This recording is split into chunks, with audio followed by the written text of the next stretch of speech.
들어가면 설교가 더 잘 됩니다. 고맙습니다. 지우는 훌륭한 사람이 될 것 같아요. 자, 아돌프 키에퍼란 이 17살짜리 고등학생이 기록을 깼는데 58.5초에 들어왔어요.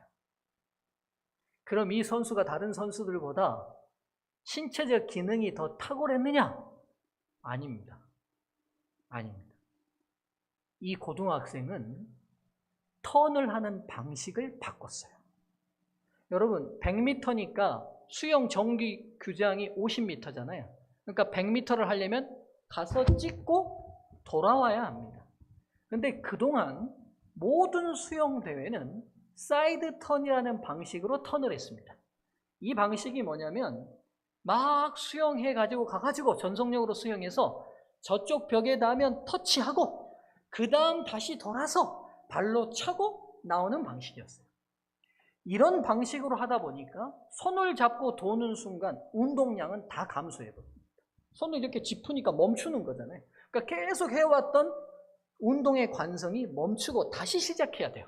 그러니까 20년 동안 아무리 탁월한 운동선수가 나와도 이 벽이 안 깨진다. 근데 이 17살짜리 고등학생이 무슨 생각을 했냐면 50m를 열심히 헤엄치고 간 이 운동 에너지를 어떻게 하면 보존할 수 있을까를 생각한 거예요. 그리고 플립턴이라는 새로운 방식을 발명했습니다. 이게 뭐냐? 터치하기 1m 전에 획 돌아버리는 거예요. 그리고 발로 차고 나오는 거예요. 짚고 운동 에너지가 감소하는 시간을 보호하고 나온 거예요. 도착 1m 전 회전하여 발로 턴해서 무게중심을 이동합니다. 그러다 보니까 기존 운동량을 최대로 보존하게 된 거예요. 즉, 턴의 방법을 바꿔야 한다는 생각의 변화가 수영 세계에 혁명을 일으켰습니다. 여러분, 열심히 살아야지요. 맞습니까? 네. 우리 한국 사람들만큼 열심히 산 민족이 없죠. 그렇죠? 근데 열심히 사는 것보다 더 중요한 게 있는 것 같아요. 생각하고 살아야 돼요. 우리의 행복을 막고 있는 게 뭘 것 같습니까, 여러분? 우리의 운명을 막고 있는 게 뭘까요? 우리 인생의 가장 큰 장애물은 때로 우리의 생각일지 모릅니다. 오늘 하나님의 말씀 앞에 서야 되는 중요한 이유가 바로 여기에 있습니다. 이미 우리 안에는요, 여러분, 고정되어 있는 장애물의 생각들이 많아요. 부정적인 생각, 비관적인 생각, 독선적인 생각, 편협한 생각, 비교하는 생각들. 이미 우리 안에 사탄이 우리의 죄된 유전인자 속에 수천 년 내려오는 동안 이런 생각의 독소들로 우리 안을 가득 채워놨어요. 그래서 우리의 생각이 시작이 우리의 운명을 바꿀 수 있는 시작 자체가 이미 왜곡되어 있어서 행복으로 나아가는 데는 너무 많은 장애물들이 있어요. 제가 이 생각 하나하나 다 설명하려면 시간이 길니까 한번 여러분 우리 속을 좀 비춰보면 좋겠어요. 부정적인 생각 있지 않으세요? 그렇지 아니하다고 단정하거나 옳지 아니하다고 반대하는 거. 늘 노라고 생각하는 마음. 안 돼. 뭐 해봤어요, 여러분? 안 해봤잖아요. 그래도 안 돼. 안 해보고도 이미 우리 안에 부정적인 생각이 자리 잡고 있어요. 네. 비관적인 생각. 인생을 계속 어둡게만 보고 슬퍼하거나 절망스럽게 여겨요. 또는 앞으로도 일이 잘 안 될 거라고 계속 생각해요. 여러분 혹시 그런 마음 있지 않으세요? 나도 모르게 내 인생은 밝지 않을 거야. 내 팔자가 그렇지. 등등으로 생각을 우리 마음을 채우고 있지는 않습니까? 세 번째, 독선적인 생각. 나만 놀아요. 내 의견이 옳고 다른 사람의 의견을 들으려는 마음이 없어요. 네 번째, 편협한 생각. 한쪽으로 치우쳐 도량해졌고 너그럽지 못해요. 내가 아는 정보가 모든 것인 양 생각하고 다른 사람의 말에 기울이지 않는. 그리고 한국인들이 가장 심각한 이 문제가 이거예요. 비교하는 생각. 남과 비교를 통해 행복과 불행을 결정하려고 그래요. 한국 엄마들은요, 내 아이 성적표가 궁금한 게 아니라 앞집 아이 성적표가 궁금하대요. 내 아이 친구 성적표가 궁금하대요. 그렇죠? 우리 한국 그러니까 우리는 끊임없이 초등학교 아이들이 너희 집 아파트 몇 평이냐? 이게 초등학교 아이들이 나눠야 될 질문입니까, 여러분? 굉장히 이상한 사회 아니에요? 이렇다는 게? 초등학교 다니는데 상대 친구 아파트가 몇 평인지가 왜 궁금해야 되죠? 그게 도대체 나와 무슨 문제죠? 그러다가 이제 그 대답을 들어요. 우리 집은 20평이야. 그러는 순간 30평 사는 애는 행복해요. 내가 제 애보다 넓은 데 살아. 그런데 이제 나는 30평 사는데 저 애가 나는 50평 살아. 그 순간 어때요? 나는 불행해져요. 우리 집이 달라지는 건 하나도 없는데 상대편의 대답에 따라 나는 행복과 불행을 왔다 갔다 해요. 그래서 여러분, 현명한 남편은 절대로 여자들을 여고 동창회에 보내면 안 됩니다. 갔다 왔다가 자기보다 공부 못했던 미자가 좋은 남편 만나가지고 벤츠 타고 오는 순간 집에 와서는 그날 밤 밥을 안 차려주게 돼 있습니다. 남자들은 어떻습니까? 서로 차를 비교하고 서로 직장을 비교하고 직급을 비교합니다. 달라지는 것 하나도 없는데도 그렇게 비교해서 행복과 불행을 경험하려는 내재되어 있는 우리 유전인자 속에 내재되어 있는 불행한 사고가 우리 운명을 결정적으로 바꾸지 못하는 아주 큰 문제로 작용하고 있습니다. 저는 3대째 재림교인입니다. 이 복음을 받아들였음에도 불구하고 재림 성도들, 제가 봐왔던 많은 믿음의 선배들의 삶이 그렇게 썩 행복하게 보이지 않았습니다. 제가 고민이었어요. 목회를 하면서도 우리 성도들에게 도대체 무엇이 문제일까? 온 우주의 왕이신 하나님이 자기 아들을 죽여서라도 살리고 싶을 만한 이 복음을 받았음에도 불구하고 우리는 왜 그리고 왜 직원들 때는 그렇게 싸우고 난리실까? 중앙교회 얘기는 아니니까 찔려 하지는 마십시오. 저는 아무것도 모릅니다. 제가 살아왔고 봐왔던 재림교회의 모습을 보편적으로 얘기하는 것 뿐입니다. 제가 보니까요, 예수를 믿었으면 새로운 생각을 가져야 하는데 예수 믿어도 부정적이고 비관적이고 비판적이고 비교하고 입술만 예수를 믿었지 예수의 생각을 받아들일 생각은 안 하고 있더라고요. 저희 아버님도 평생 장로로 섬기다가 이제 은퇴하셨지만 장로끼리 왜 비교하고 싸우셔야 합니까? 여집사님들, 안식일날 반찬 몇 개 하는 게 뭐가 그렇게 중요해서 서로 싸우셔야 합니까? 저는 재림교회를 진정 사랑하는 한 목사로 이런 모습을 볼 때마다 가슴이 아파요. 우리가 받아들인 이 복음이 얼마나 위대한데 우리는 이토록 우리 안에 내재되어 있는 사단이 뿌려놓은 죄된 사고의 뿌리에 벗어나지 못한 채 살아가는가? 우리의 가정은 정말 행복해야 되는 것 아닙니까? 우리 아버지, 어머니는 60년을 살아도 지금도 힘이 남아 돌아서 싸우십니다. 어느 날은 우리 큰애 이제 대학 2학년인 아이가 유치원 때 우리 본가를 들렸다가 명절 때 돌아오는데 이 아이가 오는 차에서 심각하게 저한테 물어요. 아빠, 할머니, 할아버지는 사랑 안 하는데 왜 결혼하셨대? 이래요. 제가 할 말이 없었습니다. 제가 다음 날을 명절 때 가서 아침 예배 때 폭탄 선언을 했어요. 아버지, 어머니, 자녀 교육상 더 이상 저는 명절날 못 오겠습니다. 복음이, 예수 그리스도의 복음이 이 가정을 60년이 넘게 지배했는데 아직도 싸우는 장로, 집사가 있는 집으로 저는 저희 아이들을 데려올 수 없습니다. 제가 이렇게 배짱 좋게 얘기한 이유는 우리 어머니가 믿음 있는 분입니다. 그것도 못 받아들일 분 같으면 제가 얘기 안 하죠. 우리 어머니가 그날 아침에 회개 기도를 하시더라고요. 그래도 지금도 싸웁니다. 이제 우리 다 포기하고, 그래서 제가 어제 예수님을 그렇게 강조한 겁니다. 60년 넘게 신앙해도 아직도 바뀌어야 될 영역이 있으니 주님 아니고서는 방법이 없잖아요. 사랑하는 성도님들이시여, 우리 안에 너무 깊이 뿌리 박은 사탄의 악한 생각들이 있습니다.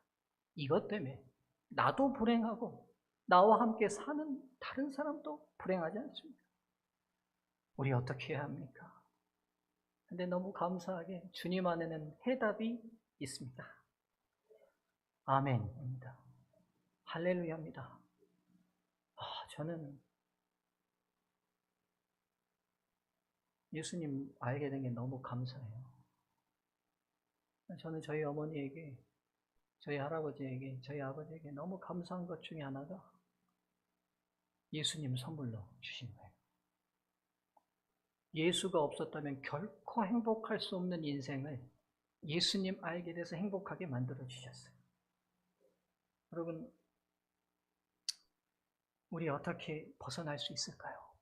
방법은 있습니다. 생각은 생각으로만 바뀝니다. 따라해 볼까요? 생각은 생각으로만 바뀐다. 여러분, 이제 제가 고등학교 시절이나 80년대, 70년대 대학을 준비하셨던 우리 성도님들은 그 당시의 분위기를 아실 겁니다. 그때는 대학이 작고 대학 가려는 사람이 많다 보니까 치열했죠.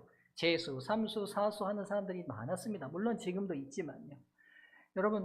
근데 여러분 꼭 그런 친구 있지 않았습니까? 공부는 잘하는데 학력고사만 보면 꼭 성적이 안 돼요. 어느 집 아들이 공부를 아주 잘하는 아들인데 꼭 시험만 보면 성적이 안 좋아요. 그럼 여러분 아쉽잖아요. 그러니까 이 친구가 재수를 했어요. 재수를 했는데도 또 안 돼요. 그러니까 여러분 이 당시는 어땠냐면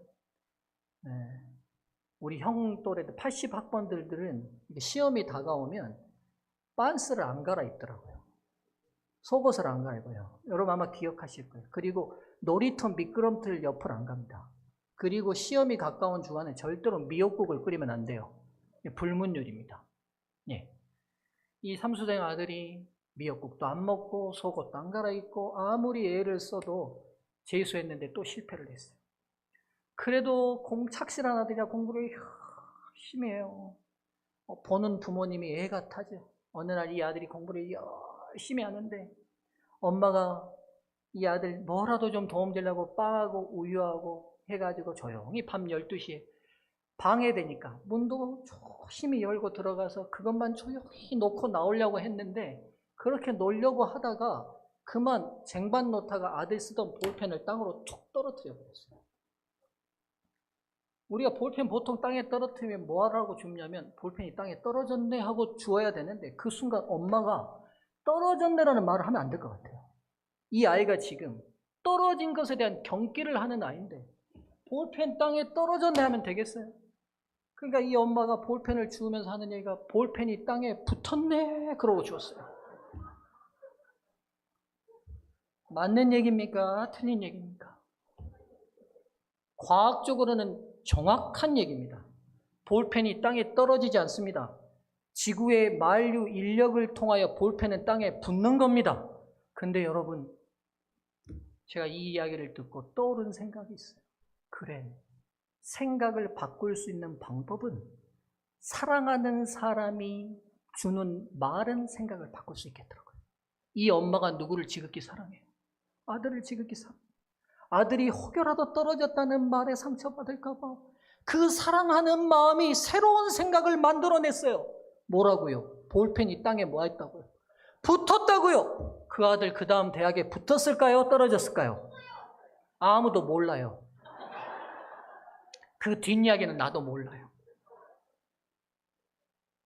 근데 분명한 거 한 가지는 사랑은 새로운 생각을 만들고 나쁜 생각은 몰아낸다는 거예요. 그래서 주님이 이렇게 말씀하시죠. 이는 내 생각이 너희 생각과 다르며 나는 너희와 달라. 너희가 가지고 있는 생각, 사단 때문에, 너희들이 잘못된 환경 때문에, 받았던 상처 때문에 부정적이고 편협하고 왜곡돼 있지만 내 생각은 너희와 달라. 그러니 내 생각으로 너희 생각을 몰아내야 돼. 그래야 너희들의 운명이 바뀌어. 저희 집 가족 사진입니다. 제가 초등학교 6학년 때 찍은 사진인데요. 저희 어머니가 저기 계시죠?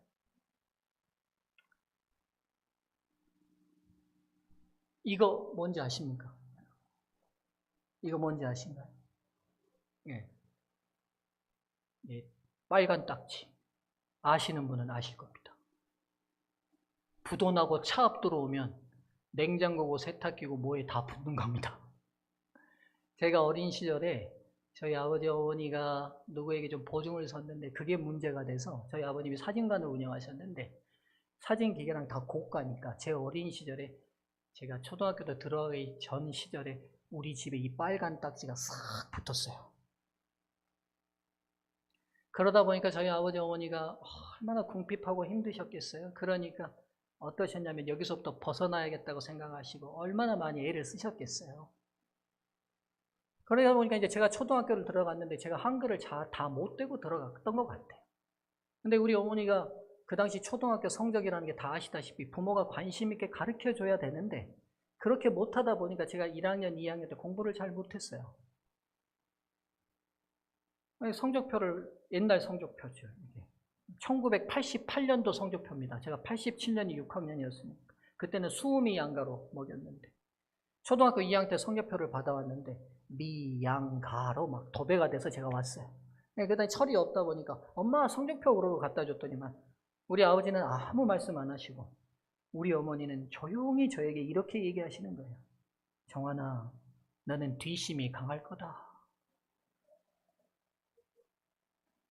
우리 어머니가 성적표를 가져올 때마다 세상에서 여러분 제일 어려운 게 저에게는 당시 있었는데 인생을 살면서 저에게 제일 어려운 게 뭐냐고 묻는다면 저는 두 가지를 얘기하겠습니다. 첫 번째 받아쓰기, 두 번째 연애.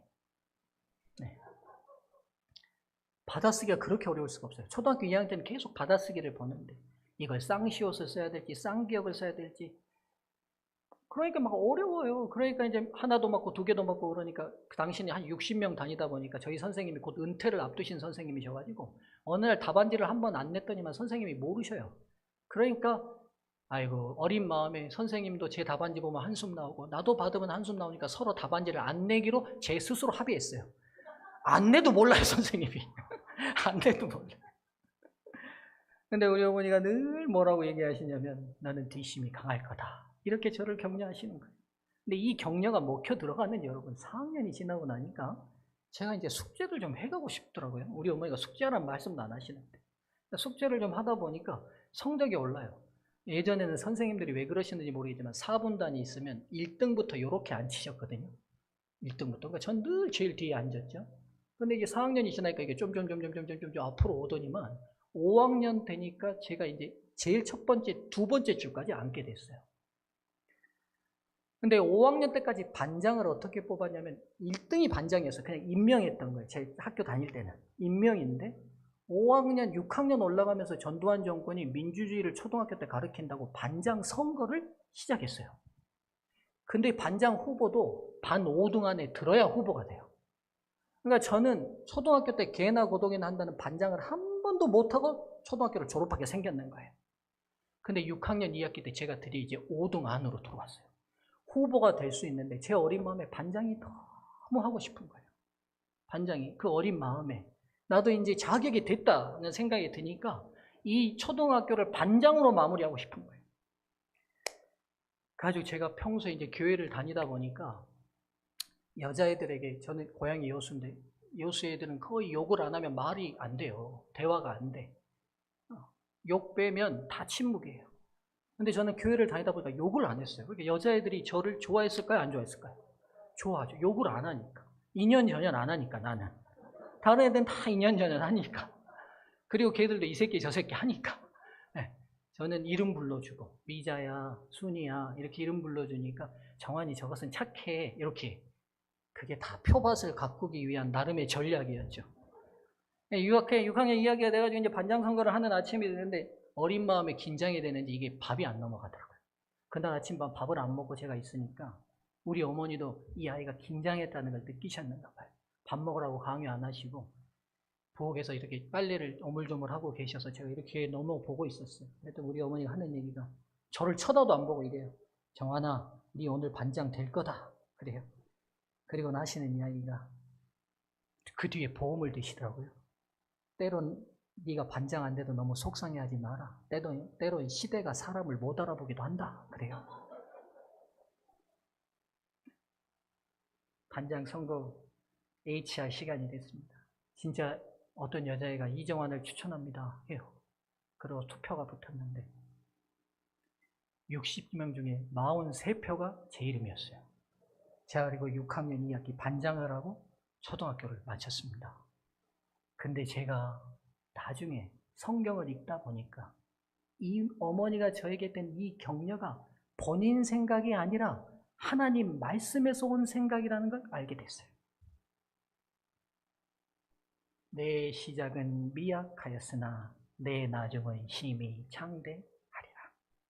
욥기 8장 7절에 있는 말씀을 우리 어머니가 저에게 알아듣기 쉽게 전라도 사투리로 니는 뒷심이 강할 거다 라고 저를 격려하십니다. 목회 나와서도 한참 동안 우리 어머니가 이 말씀 저에게 많이 하셨습니다. 너는 뒷심 강할 거다. 갈수록 목회도 더 잘할 거다. 여러분, 그래서 저는 해온 날보다 뒷날을 더 잘할 목사입니다. 우리 어머니 말씀에 따라 이제 설교를 정리하고 마치지요. 오늘 우리가 누가복음 5장 1절로부터 7절을 읽었습니다. 여러분 생각해 보세요. 갈릴리 어부로 자란 베드로에게 예수님이 조언을 하면 됩니까? 안 됩니까? 고기에 대해서, 고기 잡는 것에 대해서. 이분은 나사렛 목수 출신인데 여러분 공자 앞에서 문자를 써도 이렇게 쓰면 안 되잖아요. 그렇죠? 그리고 당시 갈릴리는 낮에 고기를 잡을 수 없어요, 여러분. 그 당시는 그물을 다 아마로 만들기 때문에 하예요, 하예. 그래서 낮 동안에 그물 넣으면 아무리 눈먼 고기라도 안 들어옵니다. 그래서 밤에만 고기를 잡을 수밖에 없어요. 근데 백주대낮 해가 중천에 떴는데 하는 얘기가 가서 그물을 내려라고 말해요. 어부인 베드로의 생각으로는 도저히 이해할 수도 없고 도저히 납득할 수도 없고, 그리고 조언했다는 사람 자체가 갈릴리에서 같이 어부한 사람도 아니고 의자 만들고 문짝 꽂히는 목수가 어디서 훈수를 들어도 이런 훈수를 듭니까? 근데 베드로가 자기 생각을 내려놓습니다. 내가 가지고 있는 견고한 생각, 낮에는 절대로 고기 안 잡혀. 낮에는 고기 지금까지 잡아본 적이 없어. 그러나 이 생각 다 내려놓고 말씀에 의지하여 그물을 내립니다. 사랑하는 성도님들이시오. 여러분들이 자라나는 환경이 어떤지 저는 잘 모릅니다. 좋은 부모님을 못 만날 수도 있고 좋은 남편, 좋은 아내를 못 만날 수도 있고 때로는 전쟁을 겪었을 수도 있고 때로는 가난을 겪었을 수도 있어요. 그리고 때로는 친구에게 배신당해서 여러분 사업이 망했을 수도 있어요. 그것 때문에 우리의 심령 안에 사단이 악한 생각의 씨들을 뿌려놨습니다. 남 믿지 말아라. 세상은 나쁜 거다. 부정적이다. 네 인생은 이걸로 끝이다. 등등. 우리의 마음속에 온통 나쁜 생각의 씨앗들을 사단이 뿌려놓음으로 인하여 우리가 불행할 운명으로 갈 수밖에 없도록 사단이 우리를 조종하나 기억하시기를. 우리의 생각이 어떻든 하나님의 말씀으로 우리의 마음을 채우고 하나님의 말씀의 생각으로 우리의 나쁜 생각을 밀어내서 그분의 말씀을 붙들면 우리의 인생이 달라집니다. 말씀을 마치겠습니다.